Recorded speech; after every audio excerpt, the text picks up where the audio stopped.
It's Wednesday, so we're talking to candidates who have made the runoff in May, the May 24th runoff election.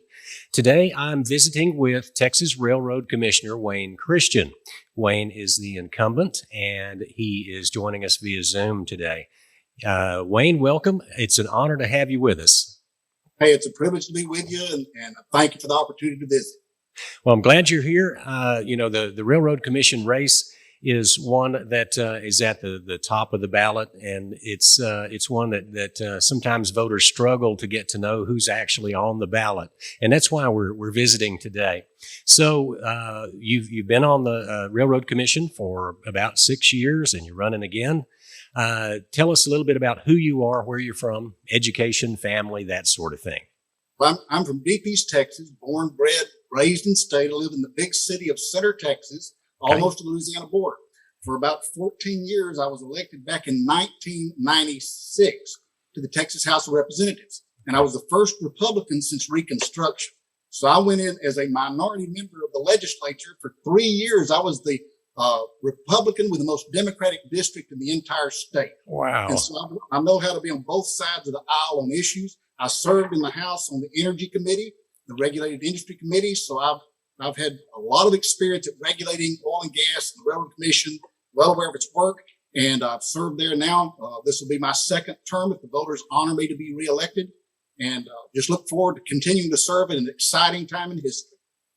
Great. Now, the Railroad Commission is sort of misnamed. It's evolved over the years, and you don't actually regulate railroads.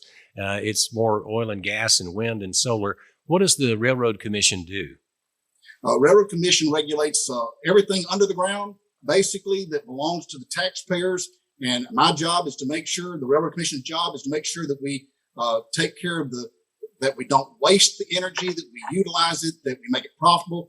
We regulate oil, gas, coal, the nuclear, uranium, anything under the ground. We're pretty well in charge of the pipelines, regulating them, the flow of natural gas, basically from underground till it gets to your house. Not to your house, but to the refinery on oil and processing of natural gas. So that's our job from underground to that. The Railroad Commission of Texas itself has been represented by Forbes magazine as the most important respected regulatory agency on planet Earth for oil and gas. But we're 130 or so years old. We're respected worldwide. We're responsible for what we do at the Railroad Commission. Represents 1/3 of the Texas economy, 1 out of every 10 jobs. It's all of the rainy day fund, all the permanent school fund. So it's a very important agency that may have kind of a misleading name to what we do.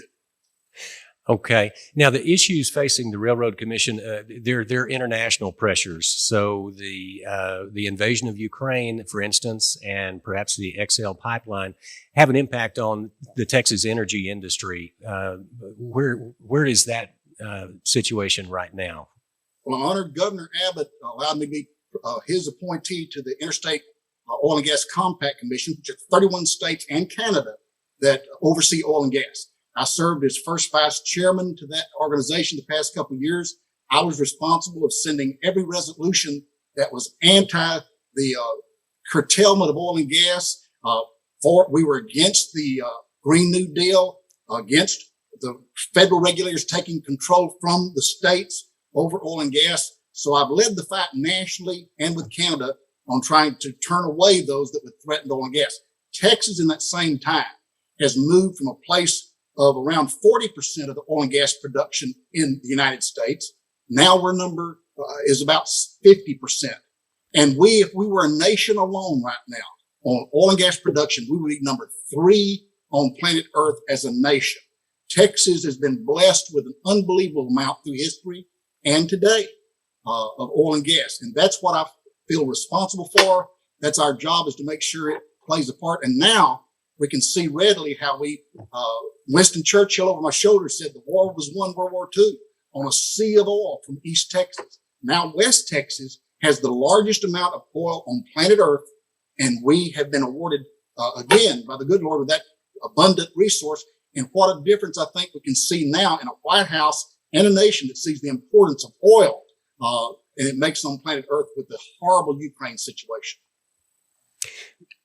So my guess is that the Biden administration's energy policies are having a negative impact on the oil patch here in West Texas. Yes, definitely they have. And fighting them, I think probably right now is probably my preeminent job, that I need to defend Texas oil and gas.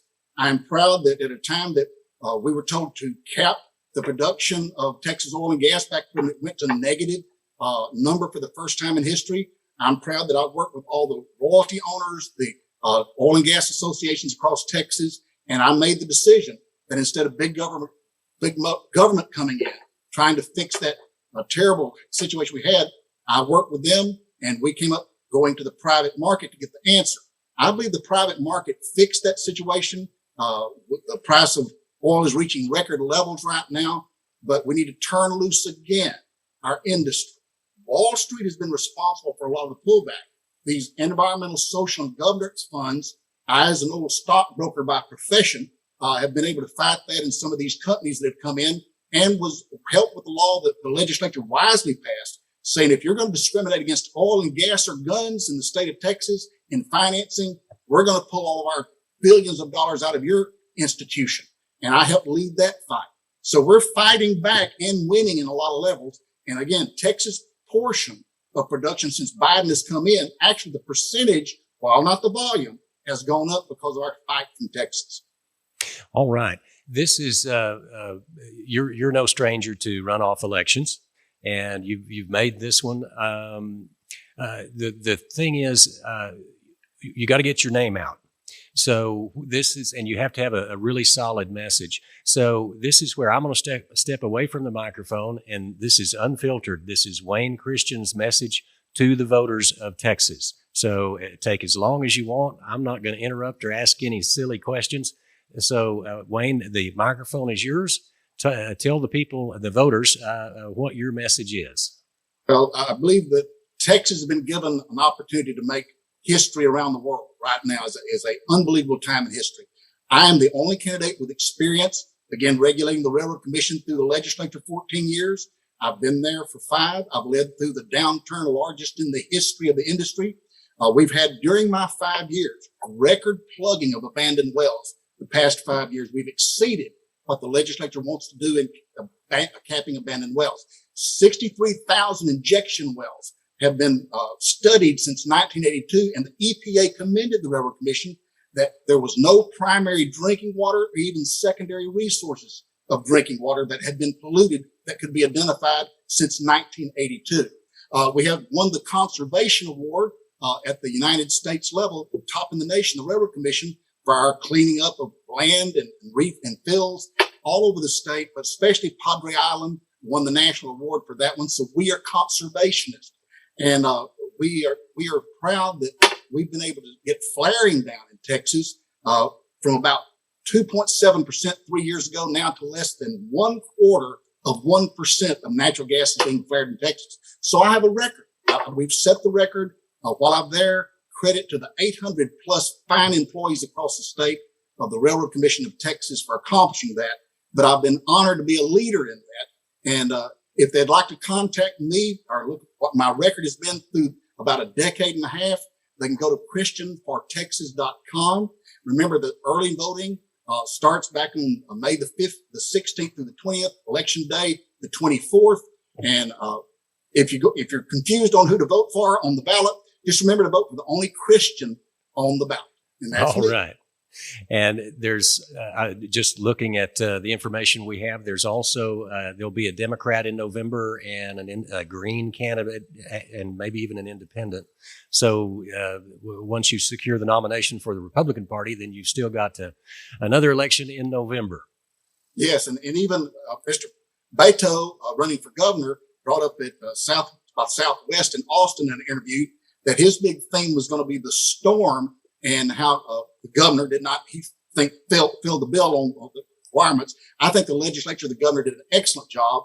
And he said he's going to use the Railroad Commission as a target for that. Well, to educate Mr. Beto real quickly, the Railroad Commission does not have anything to do with the generation of electricity. We're natural gas, oil, and coal. And I'm sorry, Mr. Beto, you pointed in the wrong direction for that election, but it's going to be a very interesting general election. It's basically going to be Do you want to go Joe Biden's, AOC's, Al Gore's, John Kerry's direction with Texas oil and gas and risk a third of our economy?